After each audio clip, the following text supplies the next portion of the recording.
So in this project, we've tried to bring together a lot of different disciplines, recognizing that outplanting plants is one way of doing things, but you kind of have to like getting your hands dirty and working in the dirt. And some people really love that, but other people, there's other ways that they can contribute. And I think it's really important that we're able to offer opportunities for everybody to contribute in the ways that they are passionate about and that they're talented about.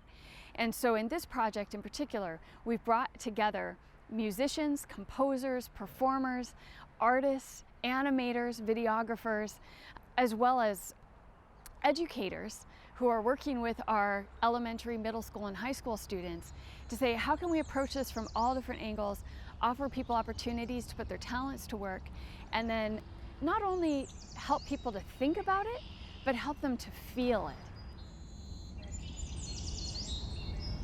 Melissa Price called me about this project that she had in mind, just a vague notion of trying to bring together music and arts into what she does, which is conservation. And we brainstormed for a while and we dreamt big. We were wondering what we could do. So I was brought into this project as one of the composers. There are 6 composers total, and I was asked to compose the 5th movement of the Symphony of the Hawaiian Birds. Music is abstract. It can't be touched. It cannot be seen. But because of that, it has a way of connecting to us viscerally and speaking to parts of us that visual arts or speech cannot. And to me, that's what makes music so important. This project is not only for us to express ourselves as composers, but also to educate. This is the end of the piece where all the birds are coming together for this first birthday party for the baby Elepaio. And you've just heard the baby Elepaio, which is represented in this case by the piccolo.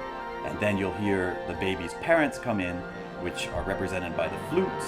And then you'll hear successive birds join in this party one by one, layered on top of each other.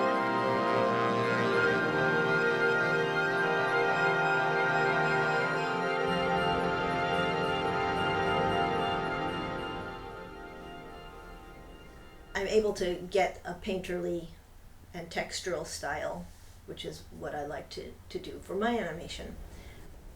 I've brought in different animators to work on the project, and I've been sort of overseeing the process. And I was looking for people that were interested in being involved, but also super capable, super talented. So this is the Eevee. Was our first bird. So one of the scenes, can you see this, is one of these scenes is how we would have this under some lamps, and then we would have the bird coming up.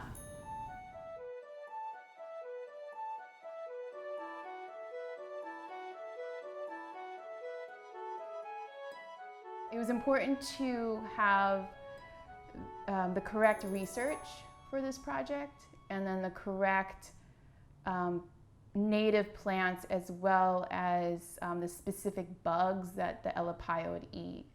Well, yeah, you have to be specific about a bird's diet to understand their whole life habits, because if you want to preserve a bird, you have to know its eating habits, its reproductive habits, and if you make an error on its eating habits, then how can we preserve the environment around it to help the animal? And if you're not accurate with that information, it's going to be very difficult to help to preserve the species as well as its habitat, because you're going with wrong data. I saw my role right away as someone who would help design the curriculum that would go out to our 4th through 12th graders on the island, and how this curriculum could help support the understanding of going to a Hawaiian bird symphony. Field trips are so important for students' understanding and making meaning of the content, but we just also can't walk into a symphony without some background knowledge. Carol Santos, one of my favorite literacy educators, says we're all disabled readers if background knowledge is lacking. And that's where I see the curriculum. It is helping teachers provide that background that students will need to be successful and to make meaning once they go to the symphony.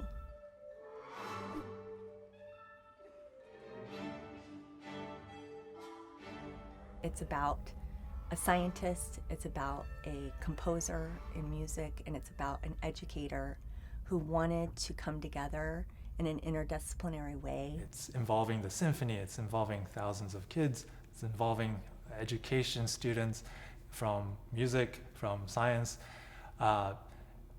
It feels big, bigger than each one of us. It takes knowledge of what we're losing for us to appreciate what we're losing. So this is just the first step. People will come to the symphony and they'll hear the performance. Students and school groups will have done the lesson plans that we developed ahead of time. So they will have had an opportunity to think about this ahead of time. But we want people to keep thinking about this. We want people who didn't have the opportunity to attend the symphony to be inspired by this collaboration and be able to build off of it